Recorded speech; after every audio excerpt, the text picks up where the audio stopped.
Robert F. Kennedy Jr. appeared on Piers Morgan's show. And during this interview, Piers Morgan pressed RFK Jr. about his medical past, and specifically the sort of parasite, as it's referred to, brainworm, that was reported on that RFK Jr. dealt with. And what's notable is that during his divorce proceedings, he very much emphasized how much this was impacting his brain and his ability to recall things and sort of think properly. And now he is saying everything is recovered, but it is perfectly fair as the American public, just like how we're hyperfixating on the health of Biden and Trump, and we should focus. Doesn't seem we're focusing enough on Trump's and his cognitive situation, but it's also perfectly fair to ask these questions about RFK Jr., and that's what Piers Morgan did here. But what I want to do is a sort of, this is interesting, and the interview gets really uncomfortable. Laugh, have a good time, all right. Then get to, but why do we really oppose RFK Jr.? Is it because of the brain situation? Or is it more because of, and then I'll lay out those reasons. We see it work in front of our viewers' very eyes. I want to just ask you a couple of health questions.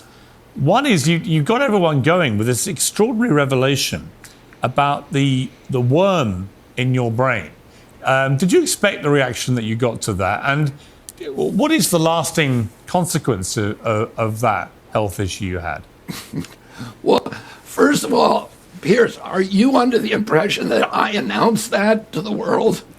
So again, this is us having this is a serious medical conversation. I get that. I'm not trying to mock anyone's past medical history, but we also are going to take note of how awkward RFK Jr. is acting here. Look how much he fidgets around and moves his body, and then he tries to look really relaxed by putting his arms up around his chair. If you appreciate and enjoy the content that we make each day, I would greatly appreciate you for clicking that subscribe button. I don't think you did explicitly, no.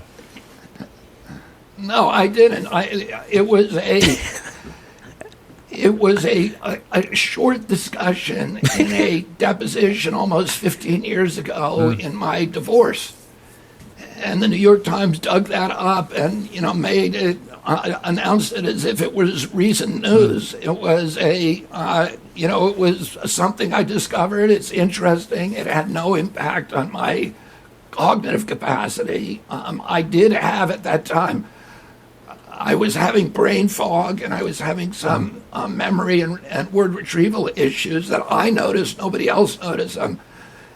And I ended up getting treated for that. And that was one of the things they discovered during the course of my treatment. But it wasn't something that, was any kind of a threat to me. It's a pretty extraordinary... And by the way, I've offered to do... Well, I was going to say, apparently, what I learned from during the discussion of this, because this was widely discussed after the New York Times published that article. Yeah.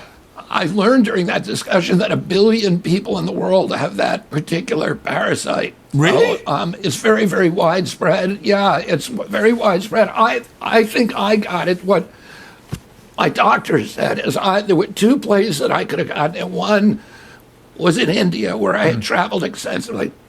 And the other was in the hog industry, because I've been litigating against factory farms in North Carolina and Utah, around the country. And apparently this parasite is very, very... Okay, so all I'm focused on is how much he's shifting around in his chair. And he does this thing. Watch his initial response to the question. Let's see if I can get a good shot here. You did explicitly, no. No, I didn't. It was a... Why is he doing that? Here, my headphones unplugged, but it's the perfect fine time. He has it like this, and then he gets asked the question. He goes, "All right, let's get comfortable here, Piers.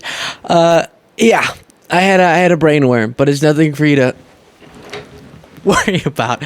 But I'm so chill. I'm definitely comfy answering this question. Very uncomfortable, and now I'm very uncomfortable physically. Oh gosh." So that was what I was noticing. Clearly doesn't love this question. But as I get back situated, I don't like being that comfy. I want to be on the edge of my seat while I speak to you. Why is RFK Jr. someone who should not be president? We won't do a whole deep dive, but there are a few key points here. And why is it bad that he's running for president? Well, obviously you have these characteristics of him. And this is why I'm saying I am fine totally believing him, taking him at face value, and assuming there's no carryover, everything's recovered, his brain's fine, despite that medical situation. Fair.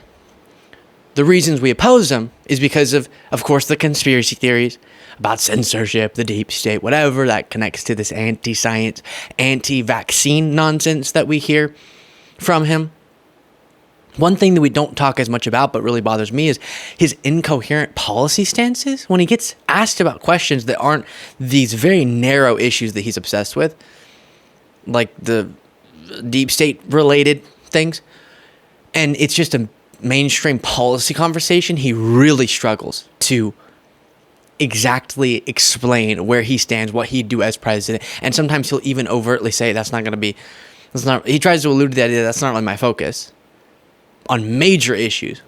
So that's not great. He's flip-flopped. Watching him try to say and then stick to one stance on abortion has been painful. He's flip-flopped on his vaccine stuff, showing his willingness to be dishonest in the interest of this campaign. But most importantly, and this is what we've gone over before, I think if you look honestly at the facts of the situation, and you're not a hardcore Trumper, you realize that the stakes of this election are huge. It's not a laughing matter. Stop it. Are huge. It truly is an existential sort of election. And because of that, democracy being on the line, people's rights being on the line, the fact that he chooses, I believe, to serve his own ego, he chooses to confuse and misinform people on the contrast between President Joe Biden and Donald Trump, and leads people to believe the path out of this divided moment is by abandoning both options and picking a third one, when in reality, we have a pro-democracy candidate. We have a pretty common sense governing candidate. You can disagree, but we have, in any normal world, a pretty uncontroversial candidate. And that's President Biden. Not just to say, oh, Biden. I'm saying, really go through the policy record and explain to me what's so controversial about Biden. Surely not, and I won't go through the list because my regular viewers would just die having to hear it all again. But when we talk about the infrastructure, prescription drug cost stuff, and the healthcare stuff, and the student loan stuff, and the investments in American manufacturing stuff, and the veterans healthcare expansion stuff, these are not controversial things. They're made controversial. He's made a caricature, but RFK Jr. plays into that. RFK Jr. convinces Americans by presenting himself as the only non-threat to democracy, because he says that both candidates threaten democracy. He convinces people that they may be better off throwing their vote in the third category, instead of in the only category that actually has a shot of winning and is pro-democracy. There's only one candidate that checks both those boxes. And his presence confuses people. I've talked to someone recently who was young and had the belief, I very quickly got that out, but they had the belief before talking to me that RFK Jr. might be who they go vote for.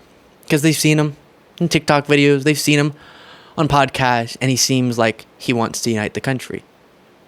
And what I went through was what I've gone through with you all. You don't want to unite the country if you're making a false equivalency between the threat that's posed by Trump and the candidate that Biden is and the movement that he represents.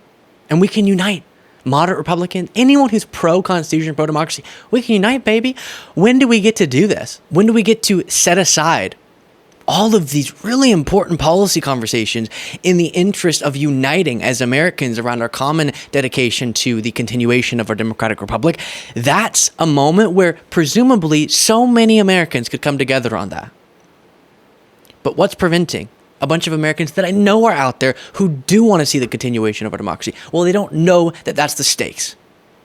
And one of the people, granted among a bunch of people, that is serving the narrative that the issue in this election is that both candidates have just gotten so extreme, and not making clear what the clear decision is and the clear stakes are, one of the people causing that confusion is RFK Jr.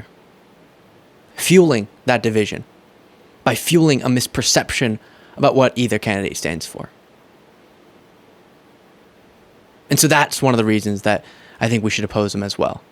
Serving his ego over the country, it seems. Because what the country needs right now is to avoid a second Trump term. And by the way, get more of the common sense policies of Biden. But that's a whole different conversation. Let me know what you thought of all that in the comments. You can click the join button. I say below because for most people, there's a join button down there. But if you're not seeing it, you can go to the home page of the YouTube channel and click that as well to get members only content.